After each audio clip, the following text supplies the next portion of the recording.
Hola, buenos días, sean todos, sean bienvenidos a nuestro tiempo devocional. Estamos comenzando esta mañana a leer, a seguir leyendo, del capítulo 5 del libro del profeta Ezequiel, los versículos 8 al 13, para nuestro tiempo devocional que hemos titulado Descripción de los juicios que habían de venir sobre el pueblo por su pecado. Descripción de los juicios que habrían de venir sobre el pueblo por su pecado. Recuerden que para este tiempo devocional estamos leyendo en dos versiones, en Nueva Traducción Viviente y en la Reina Valera 60. Vamos a leer primero en la Reina Valera 60. Dice la palabra, capítulo 5, versículos 8 al 13. Así pues, ha dicho Jehová el Señor: He aquí, yo estoy contra ti, sí yo, y haré juicios en medio de ti, ante los ojos de las naciones, y haré en ti lo que nunca hice, ni jamás haré cosa semejante, a causa de todas tus abominaciones. Por eso los padres comerán a los hijos en medio de ti, y los hijos comerán a sus padres, y haré en ti juicios, y esparciré a todos los vientos todo lo que quedare de ti. Por tanto, vivo yo, dice Jehová el Señor, ciertamente por haber profanado mi santuario con todas tus abominaciones, quebrantaré yo también mi ojo, no perdonará, ni tampoco tendré yo misericordia. Una tercera parte de ti morirá de pestilencia, y será consumida de hambre en medio de ti, y una tercera parte caerá espada alrededor de ti, y una tercera parte esparciré a todos los vientos, y tras ellos desenvainaré espada. Y se cumplirá mi furor, y saciaré en ellos mi enojo, y tomaré satisfacción, y sabrán que yo Jehová he hablado en mi celo, cuando cumpla en ellos mi enojo. Ahora vamos a leer en la Nueva Traducción Viviente. Dice, mismo pasaje, versículos 8 al 13, capítulo 5. Por lo tanto, ahora yo mismo, el Señor soberano, soy tu enemigo. Te castigaré en público a la vista de todas las naciones. A causa de tus ídolos detestables, te castigaré como nunca he castigado a nadie, ni volveré a hacerlo jamás. Los padres se comerán a sus propios hijos, y los hijos se comerán a sus padres. Te castigaré y esparciré a los pocos que sobrevivan a los cuatro vientos. Tan cierto como que yo vivo, dice el Señor soberano, te eliminaré por completo. No te tendré ninguna lástima porque has contaminado mi templo con tus imágenes repugnantes y tus pecados detestables. Una tercera parte del pueblo morirá de hambre y de enfermedades en la ciudad. Otra tercera parte será masacrada por el enemigo fuera de las murallas de la ciudad, y la otra tercera parte la dispersaré a los cuatro vientos y la perseguiré con mi espada. Entonces, por fin mi enojo se habrá desahogado y quedaré satisfecho. Cuando se haya calmado mi furia contra ellos, todo Israel sabrá que yo, el Señor, les hablé enojado de celos. En esta sección vemos que Jehová se ha declarado en contra del pueblo rebelde. Esta nación sería un testimonio ante las naciones del juicio de Dios contra quienes le rechazan. Él iba a enjuiciar y quebrantar, conforme a las primeras dos señales que vemos al principio del capítulo.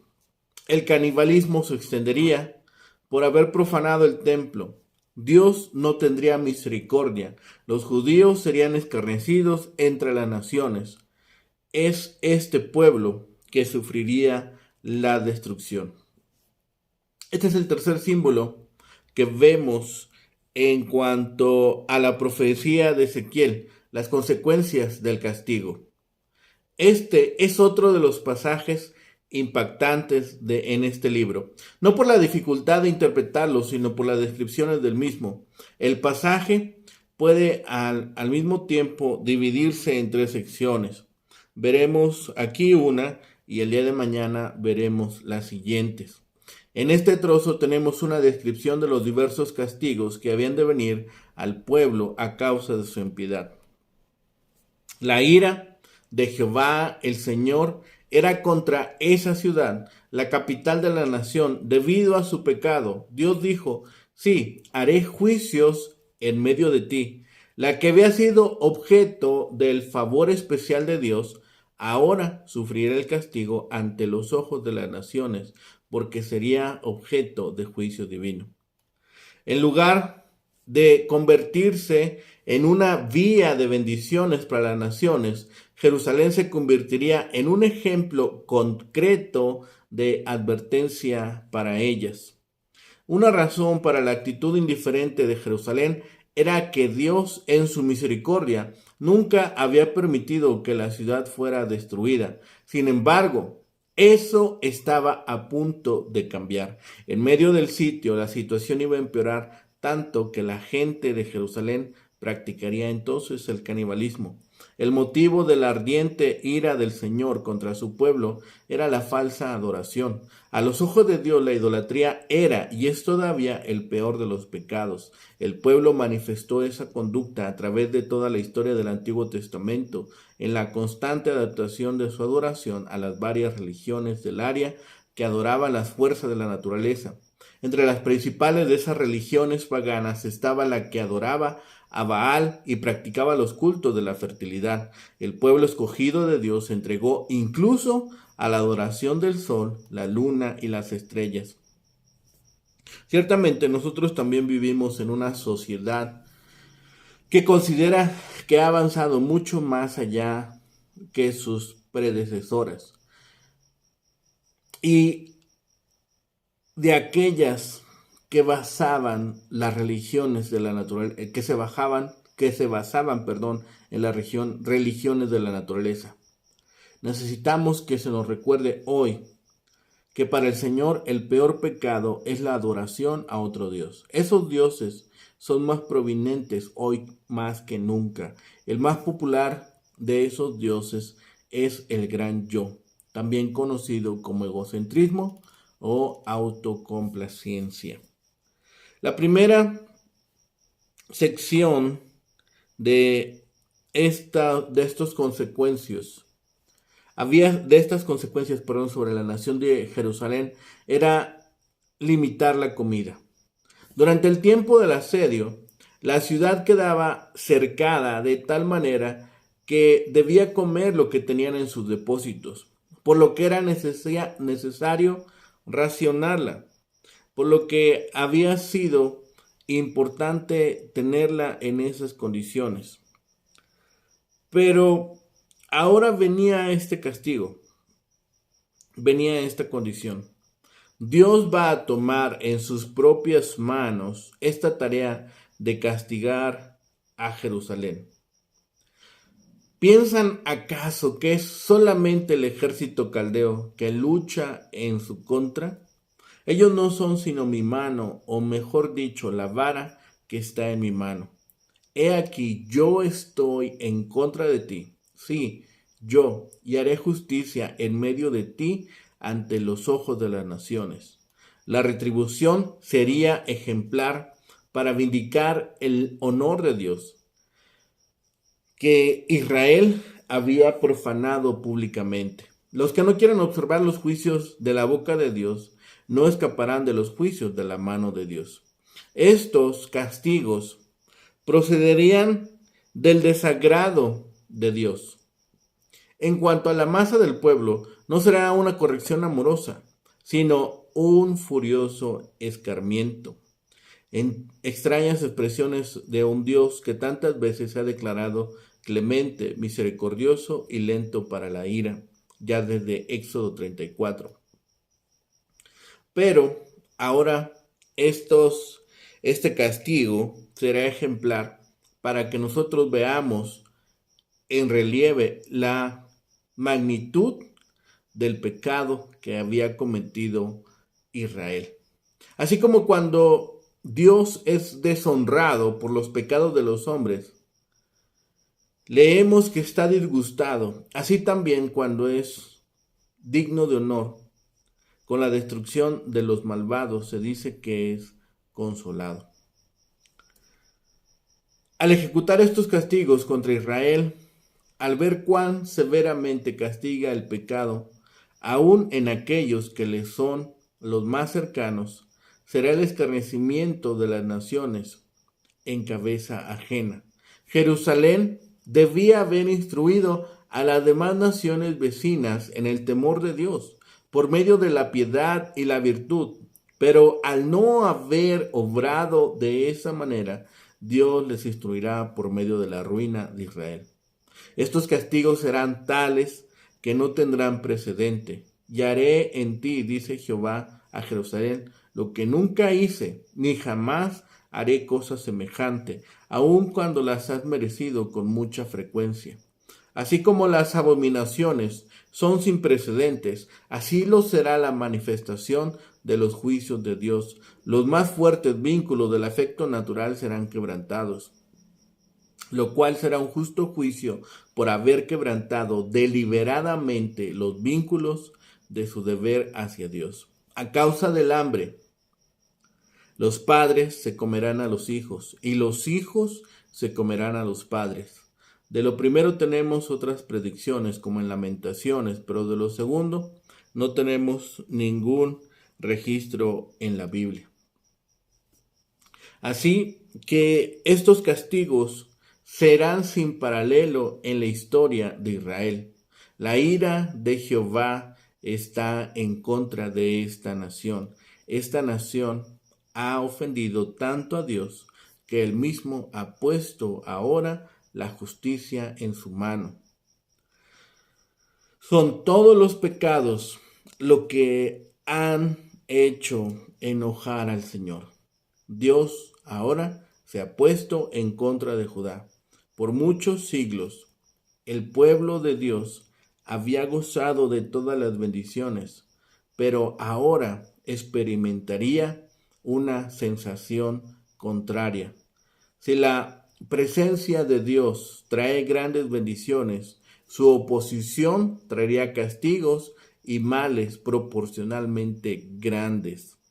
El texto de la serie de profecías en este grupo, en el capítulo 5, sentencia sobre el pecado del pueblo, de tal manera que hasta ese momento nos da a entender o nos transmite a nosotros la idea de que había terminado el plazo para el arrepentimiento y la misericordia.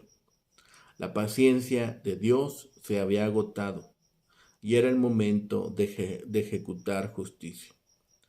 Es también en esta porción donde vemos un triple juicio: el sitio, la matanza y el destierro, con términos que nos recuerdan al principio del capítulo 5.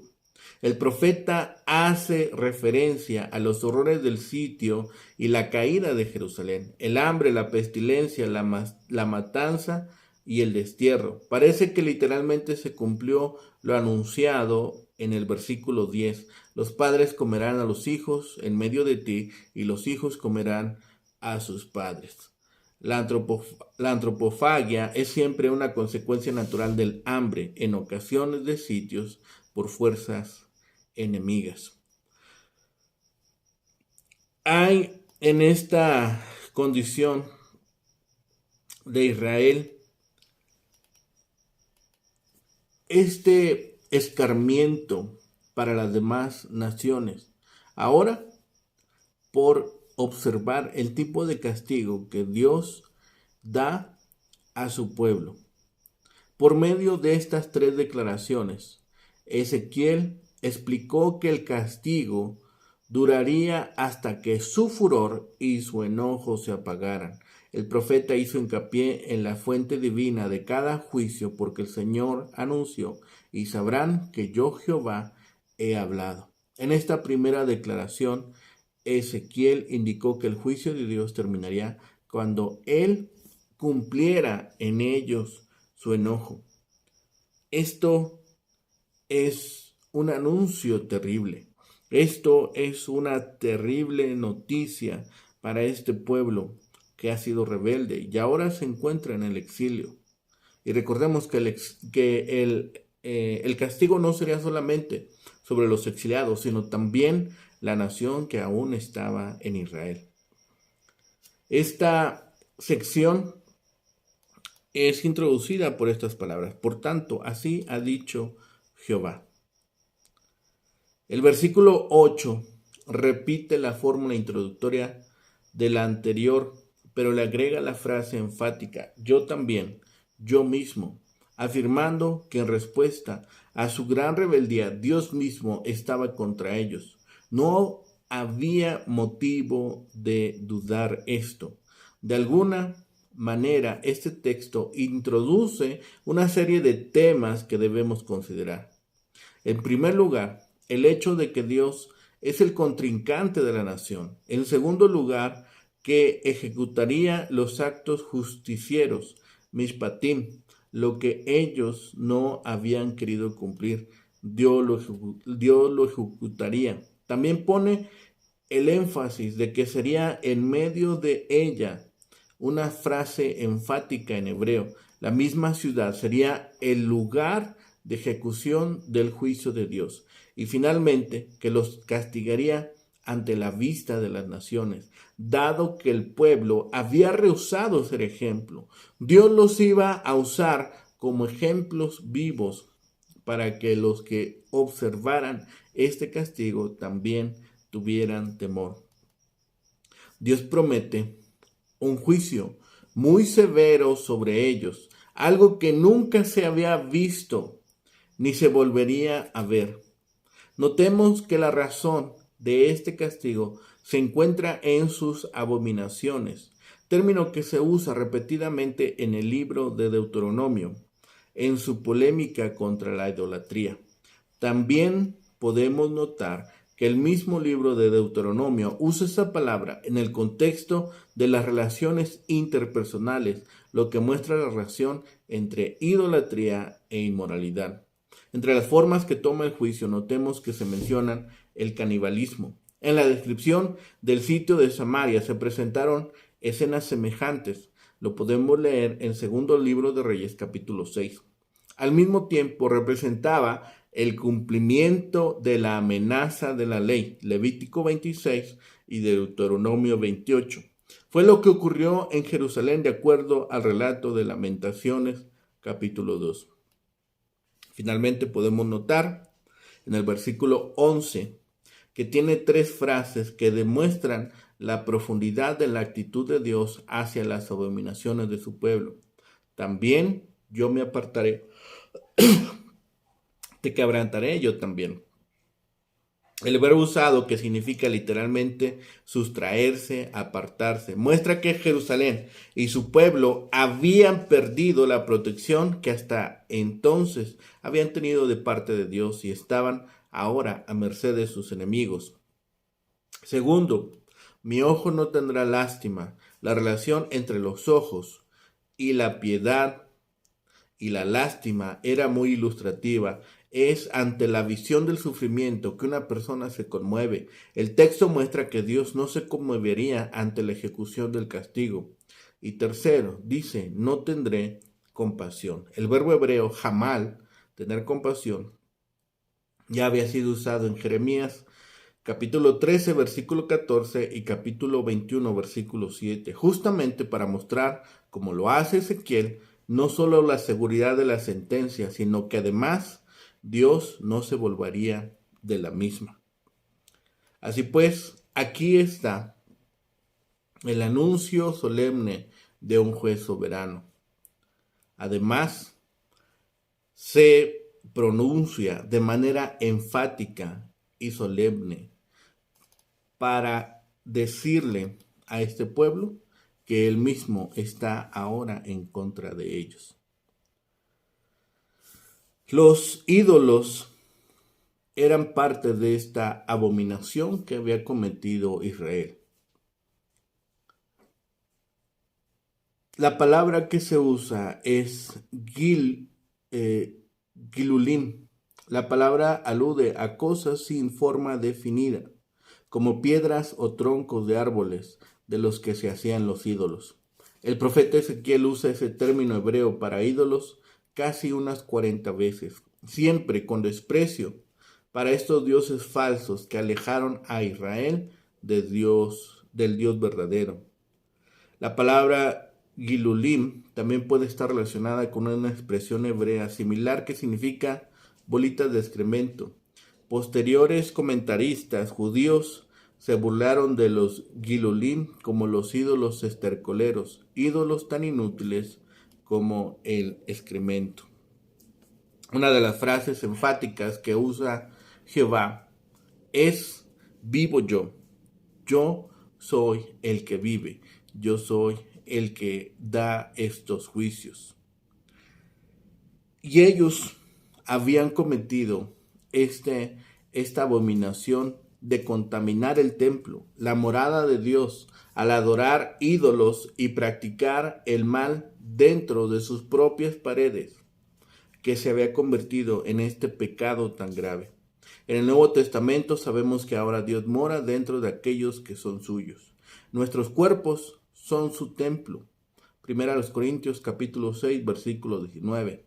En la actualidad contaminamos el templo de Dios al permitir que la murmuración, la amargura, el amor al dinero, las mentiras o cualquiera de estas actitudes o acciones sean parte de nuestra vida. Al pedir al Espíritu Santo que nos ayude, podemos evitar contaminar nuestros cuerpos. De seguro, más de alguna vez hemos visto a alguien que trate de disciplinar a su hijo diciendo: si lo haces una vez más, si haces de nuevo esto o aquello. Y a veces el padre no cumple su palabra y el niño va aprendiendo de esa forma a no escuchar. Las amenazas vacías hacen que todo este trabajo se vuelva inútil. Dios iba a castigar a los israelitas por sus pecados flagrantes y quería que supieran que cumpliría lo que él había dicho. El pueblo aprendió por las malas que Dios siempre cumple su palabra.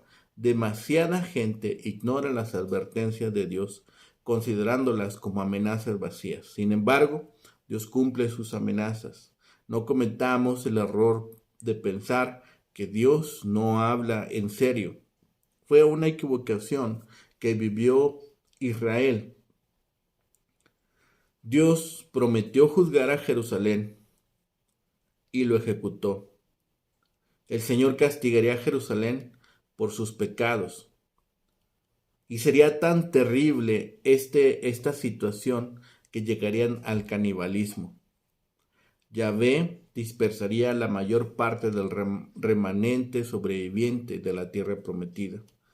El Señor afirmó que retiraría su presencia de su pueblo porque habían contaminado su templo con ídolos. No se apiadaría de ellos. 1/3 de los residentes moriría por peste o hambre, otro tercio a espada y otro tercio se dispersaría de la tierra perseguida por soldados enemigos. Estos juicios satisfarían la ira del Señor contra su pueblo y los convencerían de su ira a causa de sus pecados. Por eso Dios habla este juicio. Si tratáramos de enumerar los elementos del juicio de Dios al pueblo por sus pecados, podríamos enumerarlos como un juicio que sería peor aún que el anterior. Una hambruna que los haría caer en canibalismo, una pestilencia que sería un indicativo de plagas y enfermedades asociadas con el hambre, muerte violenta por la espada y las bestias salvajes, y la dispersión o el asesinato de aquellos que se libraran de aquellas calamidades. Estos castigos serían una retribución a sus actos. Estos castigos será una respuesta a su total falta de preocupación por el cumplimiento de la ley. Los 10 mandamientos eran la base de toda la legislación de Moisés y prohibían la idolatría. Éxodo 20, versículo 3.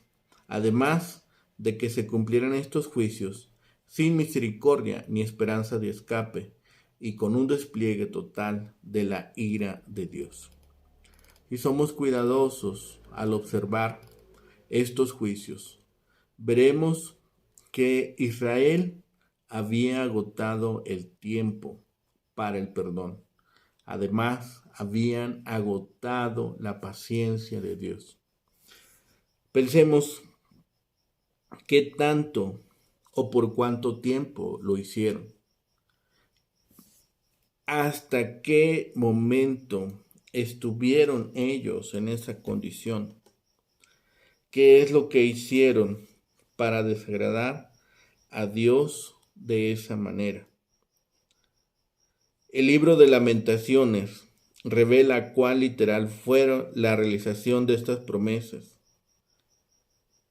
Las amenazas de este juicio habían sido anunciadas muchos siglos atrás en Levítico y Deuteronomio, y Jeremías la retomó para sellar el destino de la nación desobediente. Ya habían sido advertidos de estas calamidades. Dios había sellado estas mismas palabras. Había puesto juramento solemne sobre el cumplimiento de estos castigos en caso de desviarse. Dios cumplió su palabra. Dios cumplió su castigo sobre su maldad y su pecado. Estos juicios, pestilencia, hambre, espada y dispersión, fueron su juicio. No tenían lugar para ofrecer sangre expiatoria. Por eso tuvieron que sufrir las consecuencias irreversibles de su pecado. Dios se había retirado y este era el justo castigo por su negligencia. Busquemos también nosotros reconciliarnos con Dios. Tenemos un medio, tenemos a Cristo para ser salvos del pecado, para ser libertados de esclavitud. Todos los días podemos presentarnos delante de la presencia de Dios y clamar perdón. Debe ser una cosa terrible caer en las manos de un Dios enojado. Atendamos a su misericordia. Él nos da los medios y no hagamos oídos necios, porque recordemos que Dios siempre cumple su palabra. Que no caigamos nosotros en juicio, que aquellos que amamos, que aquellos que queremos, también vengan al conocimiento de Dios y también ellos puedan clamar, Abba Padre. Oremos por aquellos que amamos, oremos por aquellos que están alejados de Dios. Conduzcámoslos a los pies de Cristo y ellos también puedan adorar juntamente con nosotros a nuestro buen Señor. Oremos. Bendito Padre Celestial, gracias Señor porque siempre eres bueno, porque tu misericordia es sobre nosotros. Señor, y hoy nos enseñas que tú siempre cumples tu palabra. Padre bendito, perdona nuestras faltas, nuestros pecados. Perdona, Señor, nuestros momentos de orgullo y vanagloria, Señor.